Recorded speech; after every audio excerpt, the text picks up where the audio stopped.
বন্ধুরা, আপনারা দেখেছেন হয়তো যে যখন আমরা মন্দির ঈশ্বরের পুজো অর্চনা করি তখন আমাদের চোখে জল চলে আসে, এবং সেই সময় যদি আমরা কেঁদে নিজের মনের ইচ্ছা বলেই, তো আপনি কি জানেন যে আমাদের সাথে ঠিক কি ঘটবে?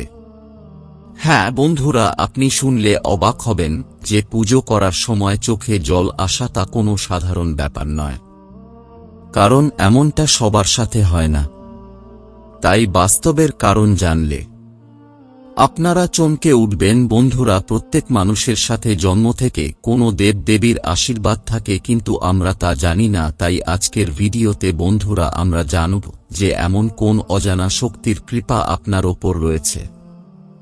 তাই অবশ্যই বন্ধুরা ভিডিওটি পুরো দেখবেন, আর চ্যানেল বন্ধুরা নতুন হলে চ্যানেলটি সাবস্ক্রাইব করে পাশের বেল আইকনটি অন করে রাখ, আর কমেন্টে লিখুন হর হর মহাদেব ও জয় শ্রীকৃষ্ণ। বন্ধুরা, বলা হয় সৃষ্টির প্রত্যেক কোণায় কোণায় ভগবান রয়েছেন।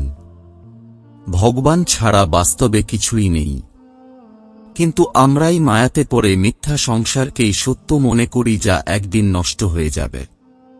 ফলে বিভিন্ন রকম কর্মবন্ধনে পড়ে আমাদের জীবন বিভিন্ন রকমের সমস্যায় পড়ে যায়। তখন আমরা ভগবানকে ভুলে গেলেও ভগবান কখনো তাঁর ভক্তকে বলেন না। তাই যখনই আমরা মৃত্যুলোকে কর্ম করতে আসি, ভগবান বিভিন্ন দেবদেবীর রূপে ভক্তের সাথে থাকেন, এবং তিনি তখন আমাদের কিছু সংকেত দেন।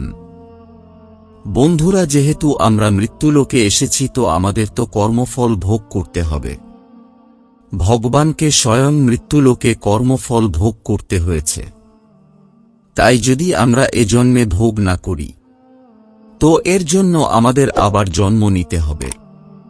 কিন্তু সেই জন্মে ভগবান কোনো না কোনো রূপে ভক্তের সাথে থাকেন, এবং তিনি বিভিন্ন সংকেতের মাধ্যমে তাঁর ভক্তকে সংকেত দেয়, তাকে মার্গদর্শন করেন। তাই যখনই আপনার মনে হবে যে আপনি একা এই সংকেতগুলো লক্ষ্য করবেন, তাহলে বুঝতে পারবেন যে ভগবান আপনার সাথে রয়েছে, এবং আপনার মনের বাসনা তিনি পূরণ করবেন। নাম্বার 1, পুজো করার সময় চোখে জল আসা। বন্ধুরা, যেহেতু আমরা জন্ম জন্ম ধরে ভগবানের ভক্তি করছি, সেহেতু সেই দেবদেবীর সাথে আমাদের একটি জন্ম জন্ম সম্পর্ক হয়ে গেছে। তাই যখনই আপনি সেই দেবীর মন্দিরে যান বা তাঁর দর্শন করেন বা তাঁর গান কীর্তন শুনলেই যদি আপনার চোখ দিয়ে জল বেরিয়ে যায়, তো এর মানে আপনার আত্মার সাথে ঈশ্বরে অর্জার মিলন হয়ে গেছে। তাই এই সময়ে যদি আপনি নিজের মনের ইচ্ছা ভগবানকে জানান, কিছু দিনের মধ্যেই দেখবেন যে আপনার মনের বাসনা ভগবান পূর্ণ করেছেন। কিন্তু অবশ্যই জেনে বুঝে কোনো রকম বাজে কাজ করবেন না। মনে দয়া, মায়া, করুণা এগুলো রাখবেন। নাম্বার 2, প্রদীপের আলো বেড়ে যাওয়া। বন্ধুরা, আগুন হল পঞ্চতত্ত্বের মধ্যে একটি, তাই এর মধ্যে ভগবান শিবের বাস। তাই পুজো করার সময় যদি প্রদীপের আলো হঠাৎ করেই বেড়ে যায়, তো এর মানে আপনার জীবনে এবার খুশির দিন আসবে। নাম্বার 3, যদি হঠাৎই পুজো করার সময় আপনার শরীরে শিহরণ দিয়ে ওঠে, আপনার লোম সব দাঁড়িয়ে যায়, তো ভাবেন আপনার আশেপাশে কোনো দেবদেবী রয়েছে।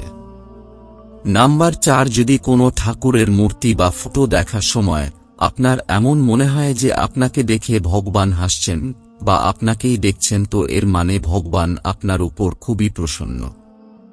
এছাড়া বন্ধুরা, যদি আপনার স্বপ্নে দেবদেবী আসেন, তো আপনি খুবই ভাগ্যবান। আরে কৃষ্ণা, ওম নমঃ শিবায়। বন্ধুরা, আপনারা দেখেছেন